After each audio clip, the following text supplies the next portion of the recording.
మనం ఇప్పుడు యూట్యూబ్లోకి వీడియో ఎలా అప్లోడ్ చేయాలని నేర్చుకుందాం. ఇందులో మనం చూసినట్టయితే మన ఛానల్లోకి వెళ్తాం. నేమ్ మీద క్లిక్ చేయగానే వీడియో మేనేజర్ ఓకే, ఇది అవసరం లేదు కాబట్టి డైరెక్ట్ ఇట్లా అప్లోడ్ ఉంది. అప్లోడ్ క్లిక్ చేస్తే మనకి ఇక్కడ ఒక బటన్ వస్తుంది, లోడ్ అవుతుంది. Okay, select file upload. దీని మీద క్లిక్ చేయగానే మన వీడియో ఎక్కడుందనేది మనం చూపించాలన్నమాట. డెస్క్టాప్, డాక్యుమెంట్స్లో వెళ్తే Snagit, Photoshop, Netflix 1. Okay, file click చేయగానే మనకు అప్లోడ్ అయిపోతుంది. అప్లోడ్ చేయడం చాలా ఈజీ. ఓకే, ఇంత సింపుల్. మీరు ఇక్కడ టైటిల్ కావాలంటే టైటిల్ మార్చుకోవచ్చు.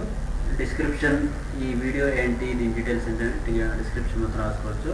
ఇక్కడ ట్యాగ్స్ పెట్టుకోవచ్చు అనమాట. ఈ ట్యాగ్స్ దీనికి సంబంధించిన ట్యాగ్స్ ఏవైతే ఉంటాయో ఈ ట్యాగ్స్ని బట్టి మనకు సెర్చింగ్ ఇంజిన్లో మనకు వచ్చే అవకాశం ఉంటుంది. ఈ ట్యాగ్స్ని మీరు దీనికి సంబంధించిన పెట్టుకుంటే చాలా మంచిది. Thanks for watching. అప్లోడ్ చేయడం చాలా ఈజీ అన్నమాట. Thank you.